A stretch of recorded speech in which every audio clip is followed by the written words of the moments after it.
Welcome, welcome, welcome. This is the end of year review of Formula One. This is the debrief. We were supposed to do this about a month ago, well, 6 weeks ago. But we're gonna leave it to now because it's the end of year review.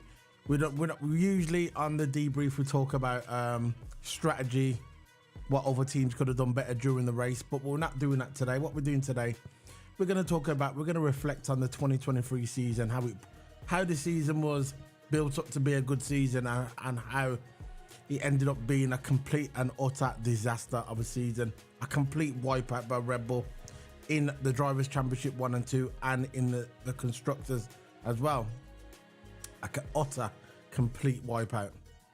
So, before we start getting into this review, I'm going to bring in my co-Qs, my partner in crime, Toto. Abba. Alright, before we get into this Formula One disaster, which was the F1 2023 season. Yeah. Before we start getting into this, I want to ask you, how are you, bro? And I hope you have a good New Year's Eve as well. But how you been? Yeah, I've been doing good. I know it's F1 videos, just watching some of the football results and trying to refresh my mind over the F1 season because it has been ages since last time I've done an F1 video together like this. Of course, F1 seasons, if you think about it, it's not that far away now. No. And I can't wait to get it back because I know all we've been doing is just watching football and, you know, Yeah, I because really want something else. when did the Formula One season finish again? About 6 weeks ago. I think about a month, 6 weeks ago, about a month. Oh, Yeah. there you go then. Go on. So about a month ago, the Formula One season finished, and ever since, yeah, I've slowly been starting to missing it. Because in real life, I do karting and that, and F1 kind of like motivates me to that. But F1, it will never go away in my heart, man. I've been watching that sport since, you know. But how I'm feeling, I've been feeling well, and yeah, let's try refresh our minds on this F1 and 2023 season. There's a few points I'm going to talk about with how Hamilton's could have got second, but he didn't. I was going to talk about that for a bit. And of course, Max Verstappen with all the upgrades. We thought actually that they stopped upgrading to Baku, but they didn't. They kept on upgrading. So there's always rumours going on around that they've stopped upgrading. If they stopped upgrading, surely the car would have been worse in it. But we'll get onto that later on in the video. But how I'm feeling good. Yeah, so basically we just, like I said at the beginning of the video, we usually talk strategy, but that's not going to be today. This is just basically the end of year review. We usually, like I said, debrief usually comes a couple of days after the race, but we that was 6 weeks ago. But now we're leaving it to now because we thought, you know what, let's do an F1 review and we can do the debrief all in one. But this is the debrief of the season. So, F1 season. If I can put it in a nutshell, I would probably put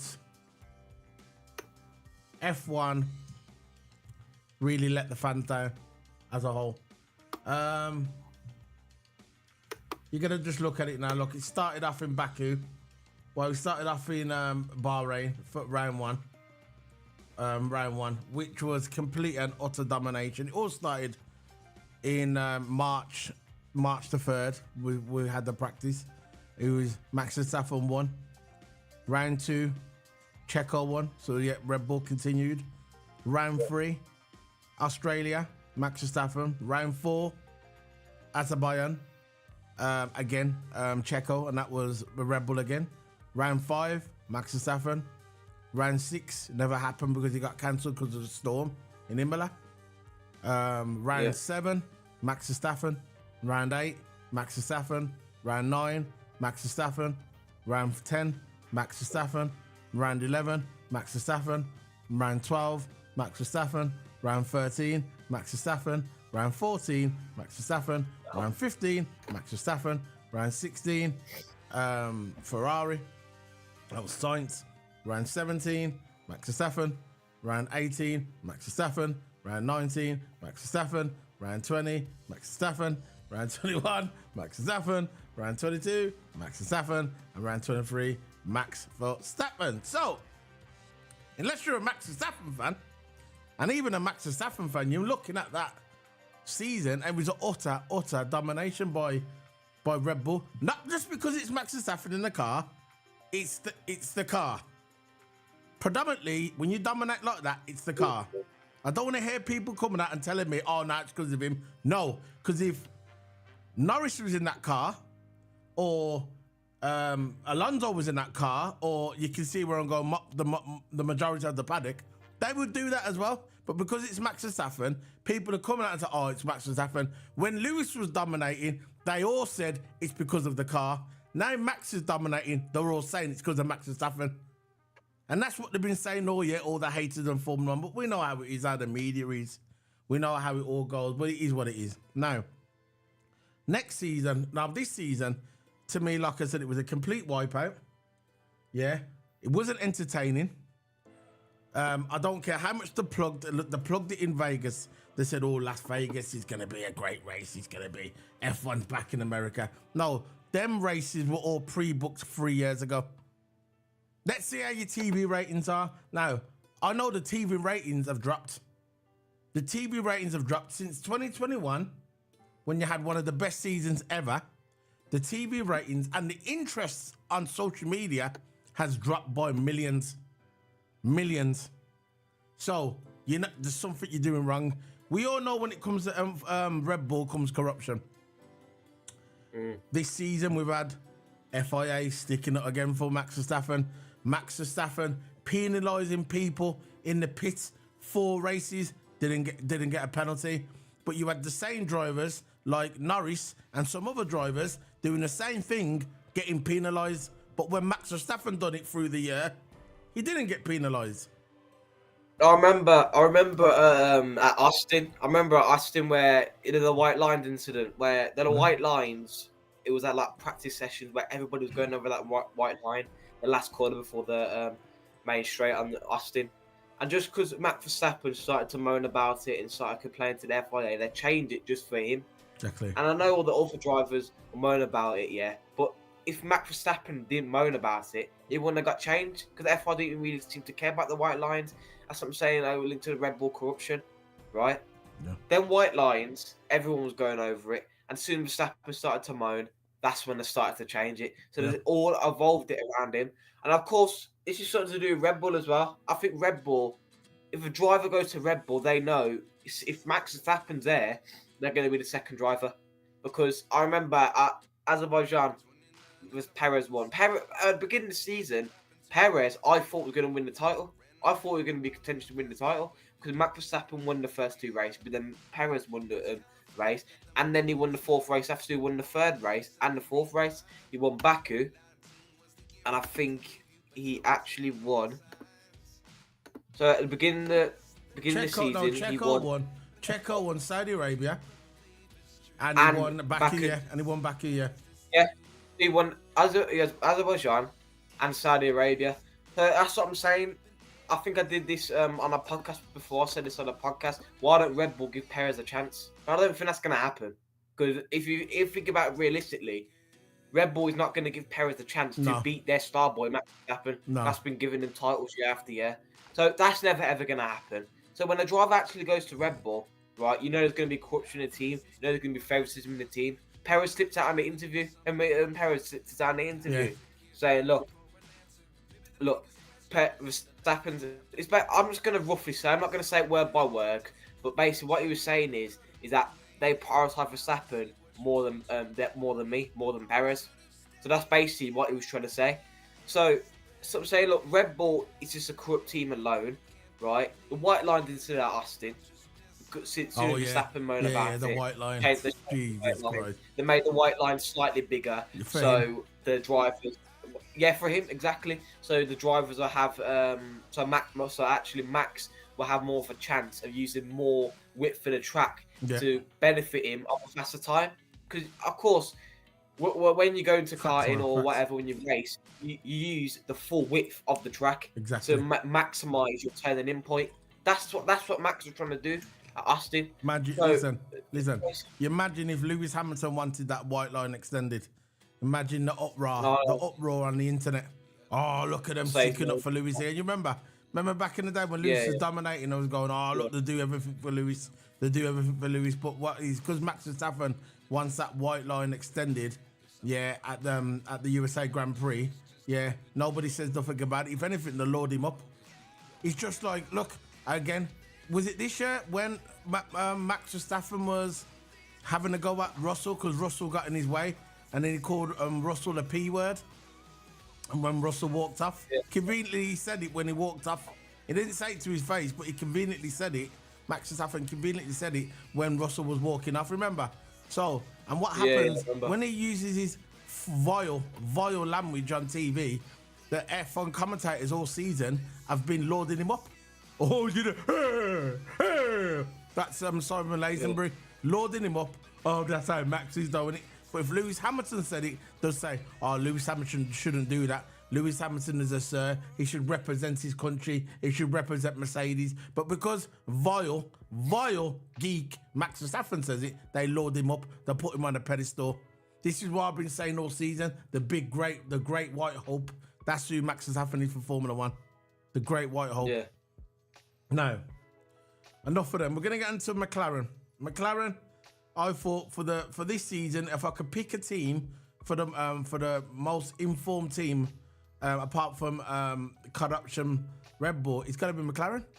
McLaren at the beginning of the season was nowhere. Their car was lost. So they're the most improved team. Huh? They're the most improved team, I think. Yeah, that's it. I meant to say the most improved team. They got their crap together. They got their car up there, and at some point of the season, they were the second fastest team. They were faster than Mercedes. They were faster than Ferrari, and that was on the cuff of catching Red Bull. For the first 4 or 5 races, they were lost. But as soon as it got to where did it start come good? As soon as it got to Azerbaijan round 4 and then USA round 5, yeah. As soon as they got to the Miami, they started to kick on. And you gotta go hats off to McLaren. They got a good team behind them. They got the new technical department building, the new factory they're building as well. They're getting all their stuff together. You've got to give it to McLaren how improved they are. And for me, the most improved driver of the season is Oscar Piastri. I said this at the beginning of the season. Everybody's talking about rivalries in team. You know about rivalries. The rivalry is at McLaren. The rivalry is at McLaren. Oscar Piastri is banged all season. Pause. He killed it all season. Pause again. He smashed it all season. He smashed it. He come in. You'd think as a rookie, he'd say, you know what? I'm gonna sit behind Lando Norris, and I'll just keep my mouth shut and learn off him. No. At some points of the season, he was in front of Lando Norris. But I believe him going to McLaren, Oscar Piastri, that's making Lando Norris improve more as well, because it's pushing him.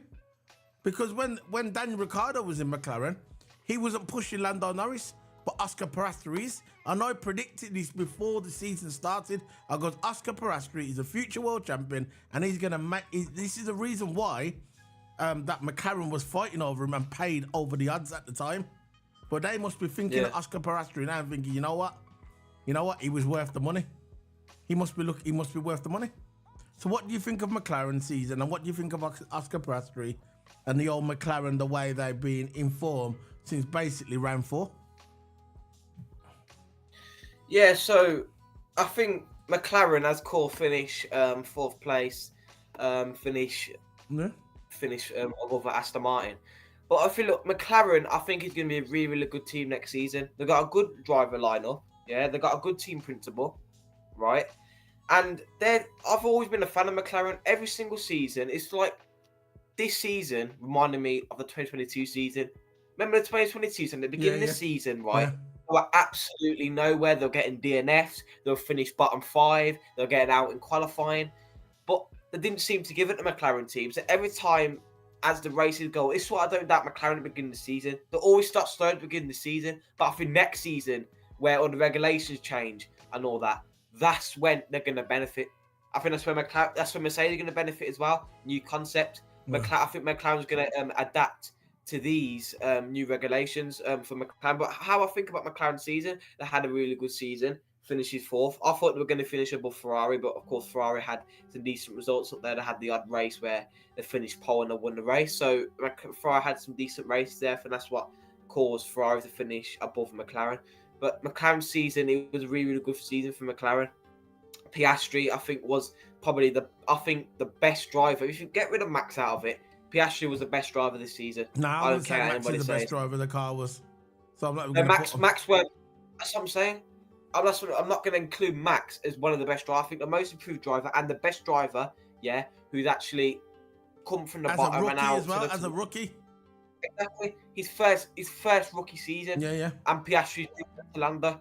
Yeah. Yeah, Piastri's showing Lando a treat, you know, and Lando's been there. He's a seasoned vet now, so Lando has no excuses. Lando will not make excuses. Lando has no excuses. He's been there the longest. He's been there McLaren the longest, yeah. He knows the team. He knows the car. That's Exactly. what does. Facts. But Piastri, right, coming there, new team, come from Formula 2, won Formula 2, he's won Formula 3, he's won Formula 4. He's won whatever you want to. He won the British Touring Car Championship. And he's done it all in his rookie season, by the way. All these Formula 3s and Formula 2s and all these championships, he won all in his first season, by the way. You know, like Lewis did. Look, yeah, and when Hamilton finally retires, right, which is going to be in ages, when Hamilton retires, and when Piastri's a season vet, I won't mind a Mercedes. I won't mind Piastri and Mercedes. I know. Because I know you got Mick Schumacher as a reserve driver for Mercedes, right? And I don't mind, like, Mick Schumacher's a good driver. I don't think he had got given a chance at Haas, because Haas, right, had this big massive spark at the mid-season. But as soon as they come to the back end of the season, right, it's about the money. Money's got to get involved, the financial stuff's got to get involved as well. About how you adapt to regulations, how you adapt to upgrades. Haas probably ran out of money. Haas probably had enough money to upgrade the car. Look, they have the money. They have the money, but they have a certain budget. That's what they bring in a couple seasons ago, where you have the cost cap regulation. You have to keep to that cost cap. You have a minimum budget to spend, like, on a certain season. Yeah. Right. So Haas has got the money. Yeah, they got the sponsor. They got the money. No, every single Formula 1 team has money, but it's how you spend that money, the budget, and probably Haas run out of money then. And I don't understand, why didn't Haas give Mick Schumacher another chance? They bring in two vets, Magnussen and who else? I forgot the other driver now who drive for Haas. Magnussen and I forgot the other. You mean that because it was Magnussen and what's his name? Nico Hülkenberg. Hülkenberg. So they bring down two seasoned vets, right? Magnussen was cooking at the beginning of the season. Yeah, right? Yeah, more or less season, but I know what you're saying.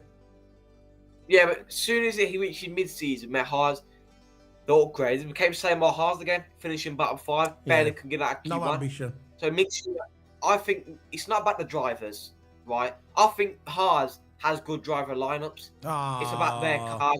I'm not sure. I think Nico Hülkenberg, I don't think he should even be there. I think they should have kept Mick Schumacher. This is what my problem was.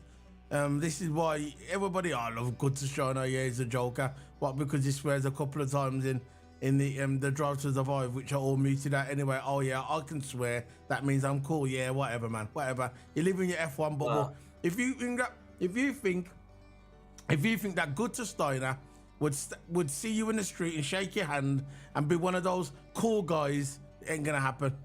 He's just like the machine. He's part of the F1 machine. He's part of the F1 cog. Yeah, he's just like Christian Horner. He's just like the rest of them.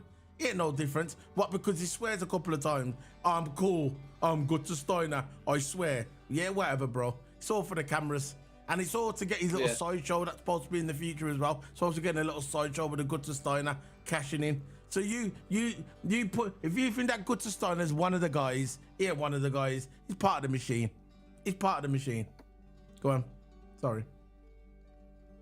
Yeah, I was saying about Haas and all that. So to finish off my point. But yeah, I think I'm going to finish off a point that Mick Schumacher deserved another chance at Haas and see what he could do from there. Yeah. Now we're sitting in the Mercedes reserve, hoping for a seat to open up because most of the seats are full. Disrespect. Right? And Logan Sargent, I think, recently signed a contract for Williams. I don't know if he has or not, but I think he has renewed his contract. So where's the seats available? You know, where's the seats available? Mick Schumacher's barely going to get a race. You think Mercedes are going to give him a race over Russell and Hamilton? Maybe a practice one or maybe practice when two. Lewis and I'm sure that I heard something the other day, right, about there's a seat opening at one of the teams that he might get back in. I'm not sure. Maybe not Williams. It's not Williams, actually. What's left? I'm not sure who's left. But I know I think Audi's coming into Formula One. Not next year. And I heard that Vettel's going to come back as well. There's rumours that Vettel's coming back to go in one of those teams. They want Vettel to do the Audi thing. So that's something for the future. So, I know what you're saying. Let's talk. We're talking about Mercedes. Now we're going to talk about Mercedes now, right? We just talked about Red Bull. We talked about McLaren for our informed team of the year. We both agree on that. But what we're going to start talking about is Mercedes. Now, this is the Mercedes thing. Now, Lewis Hamilton, I believe he can still win his 9th world title. Yeah, 9th. Not 8th, 9th. Because he already won his 8th world title in Abu Dhabi 2021. And I don't care about what you say about the delusional. You're the delusional one because it was proved that it was a human error. Now, Lewis Hamilton, I believe that Lewis Hamilton has got so much years left in him. I think he can go till he's 45, yeah, at the top level because Alonso's still doing it and I think Alonso's 43. So there you go. Lewis Hamilton's not even 40 yet. Now, Lewis Hamilton... Now, next season, this is going to be a pivotal year for Mercedes. It's going to be a pivotal year. This is where people's going to start watching Mercedes. We know when they came into 2022, their car was at the porpoising thing. So everybody thought if they get the porpoising right, they're going to be back.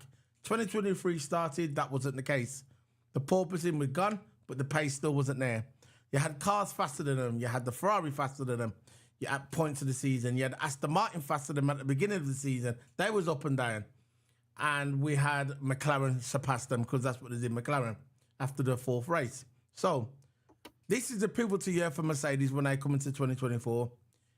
I believe if they do, look, they've changed the concept now. They've got new concepts like the Red Bull car. They've got their own stuff on there. They've got James Allison back. Everything's all cushy, yeah? So, when this season starts in 2024, which is not far off now, when this season starts in 2024, I don't want to hear no excuses about, oh, yeah, we need to do this. We weren't ready. We're going to wait till next year. I want to see improvements on the track because the 2023 season, the car looked good, but there was no power. There was no power. And the reason why there's no power, because they still haven't grasped the concept of the ground effect. They still haven't grasped it. They're getting there, but they still haven't grasped it. Now, when 2024 started, I want to see them improving. I want to see the first race, them first or second. I don't want to see them in third. I don't want to see them in fourth. I want to see them first or second. That's what I want to see. If they're not first or second, come the 4th race and they're still struggling, it's going to be a write-off again for Mercedes. Now, the new regulations are starting in 2026. Now, this is where it's going to shift again. Because in 2026, there's no more ground effects. It's going to be based on engine power. And the engine power is when Mercedes was dominating. Because when Mercedes was dominating, it was more about the engine power. Whoever had the most power won the race. And then they brought in this ground effect to help Red Bull. Because we know Red Bull's the body, man. They got Adrian Newey. It's not about power in this era. It's about the aero. And obviously the ground effect. It's not about the power of the engine. You can have a fast engine, but if you ain't got that ground effect proper, where the air can't get through the car properly, your car's a write-off, and that's what's been happening with Mercedes. Now, these new regulations that come in 2026, Christian Horner was threatening to walk out of F1 and say, you know what, Red Bull's not going to be part of this because what we're doing, we're going back. Because he knows when the new regulations comes, Red Bull's not going to be in there. The Red Bull won't be fighting for nothing. They'll be back like second and third again. They know most likely it's going to be Ferrari and Mercedes at the beginning, at the front. Because it's all going to be about engine power. It's gone back to the way it was before. Ground effect don't mean nothing to 2026. And this is why he's trying to stop it. But obviously it's come through there. Now, the point I'm trying to make is, in 2024, I don't want to see the same car that I saw in 2023. I do not want to see it. This car, for me, is probably worse than the year before. I know you had the porpoising, but this car is not any better. Lewis didn't finish second in the table, he finished third. Mercedes finished second in construction, yes, so what? But they didn't win, did they? They didn't win. So I want to see more consistency from Mercedes in 2024. And I do not want to see Russell and Hamilton fighting together and taking each other out, because I think that happened this year. I forgot what track it was when Russell took out Hamilton. People were saying they was blaming Hamilton. It wasn't Hamilton's fault. It was Russell. Russell's fault. When Lewis Hamilton had that different strategy, and Lewis Hamilton was on the soft tyres and Russell was on the medium tyres. Russell knew he was going to catch him up anyway. They was on different strategies. Russell didn't yield and they crashed. Hamilton crashed out the track. I don't want to see that crap in 2024.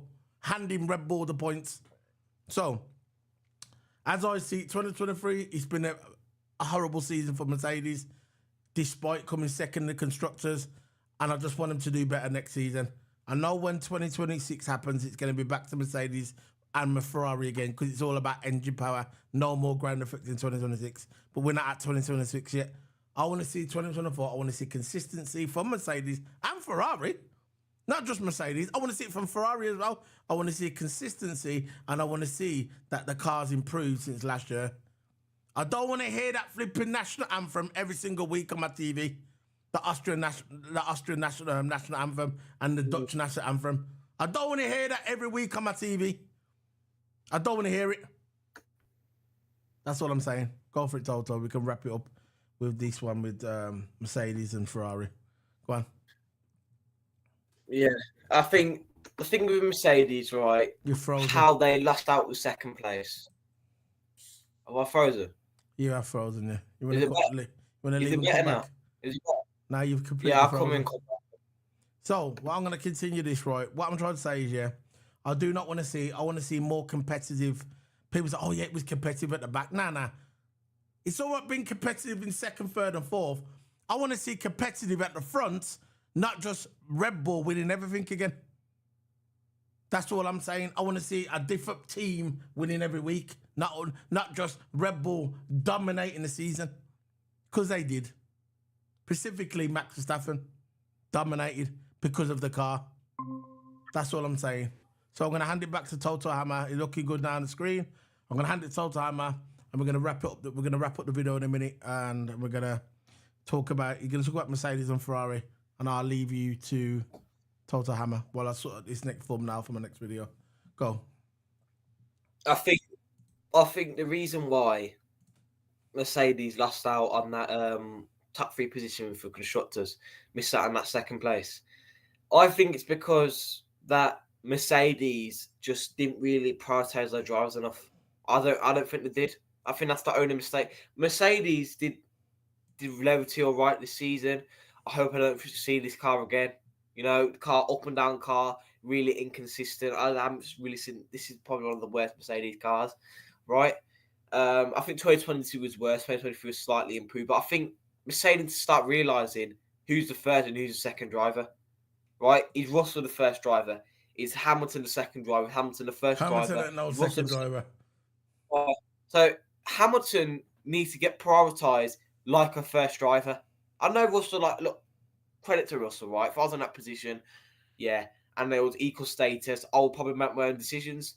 But that's just not going to work, because I remember at Qatar, right? Mercedes and Russell gone wheel to wheel. Hamilton had absolute amazing start from third, soft tyres, and I think you know why they collided, because Hamilton had the soft tyres on, Russell had the medium tyres on, and you know that the soft tyres have more grip going around the corner, so he probably went faster around the corner. Russell didn't expect it and turned into Hamilton. People didn't say Russell didn't turn into Hamilton. I don't know what you're watching. Russell turned into Hamilton, right? And there you go. There's another DNF. There's more points lost. So, you know, look, if Mercedes prioritises their drivers, right, which is their biggest problem, and of course strategy, because Bono now the strategy, right, is really, really sloppy. I don't know what's going on with Bono. I don't know how much drinks he's drunken, but he hasn't really been cooking for Hamilton this season, right? So I think the big problem for Mercedes, I'm going to say it again, is prioritising drivers. Yeah. I think Hamilton needs to be the first driver, Russell needs to be the second driver, and Russell needs to stop making his own decisions, because making his own decisions is being him like he's the top man. He's got his own ego. He's been the maverick, right?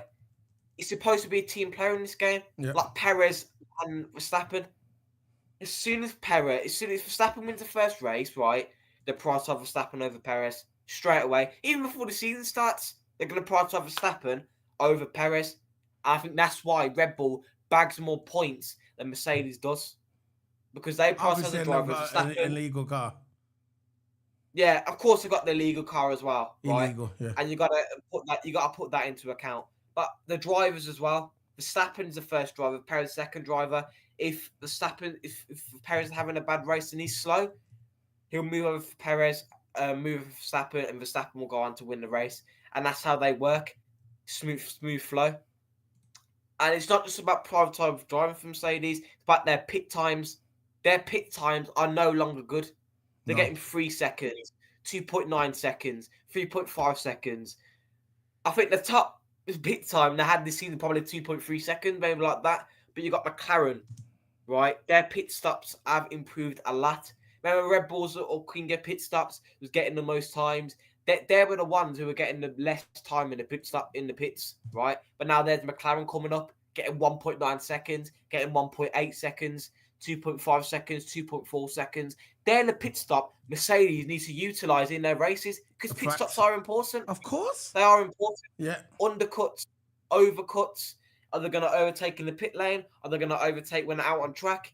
And the guys in the pit lane are going to do that. It's about the swap over. Pit stops are really, really vital. Yeah. Especially these cars getting slower. They'll need to utilize their time in the pit stops, and that's the way to go now. So Mercedes prioritizing drivers is a problem, but the big problem, right, is that the pit stops really need to improve. Because how many times Mercedes could undercut Red Bull, or even overcut Red Bull, or even undercut McLaren, whoever's in front of them. They lose that by that little much, but they lose that by that much because of the time of pit stops. So I think that's the problem for Mercedes that was happening this season. That's my view on it. So, what do you want? So you said, look, let's hope when next year comes that we've got a different that it's different basically. I don't want to see all this Max Verstappen just going around and dominating everywhere. I don't want to see that rubbish, man. Don't want to see that. It's not good for the sport. It's not good. It's not good for the sport. And I hope the TV tanks if that happens, because that'll be down to F1 and that'll be down for their corruption, because that's what it is. So we're going to be heading off now. That's the F1 season finished, wrapping up for the 2023. If we haven't covered everyone, if we can't cover everyone, I don't want to cover everyone. I'm just covering the main stories. But it's F1 2023 season. I hope everybody has a safe new year. I want everybody to be safe. Don't go crazy tonight. Enjoy your new year. Make sure you're with your families and enjoy everybody and enjoy this time with your families. The end of the 2023 is coming to an end, and let's hope 2024 season is going to be good for all sports, football, Formula One, and the tennis as well. Back on Sky Sports, which I'm very, very happy about. So, yeah. And we've got the WWE pay-per-views coming up soon as that. Don't forget that. We can come to our channel, look for go on our Twitter, go on our socials, just scan the QR codes right there. And yeah, everything's all good. I want to say Happy New Year to everybody. Enjoy yourself, enough for the hate, and enjoy New Year. So Total Hammer, we're going to go live in a minute anyway, guys, to do our Liverpool and Newcastle lineup video. And we're going to go live and do that now. So remember, when the video stops, stay on the channel and we'll be going live in 5 minutes after this. So big up to everybody. Much love to everybody. See you later, guys. See you later, Toto. I'll see you in a bit, 5 minutes. We're doing the video anyway. But this is the end of the year review of F1. See you later, guys.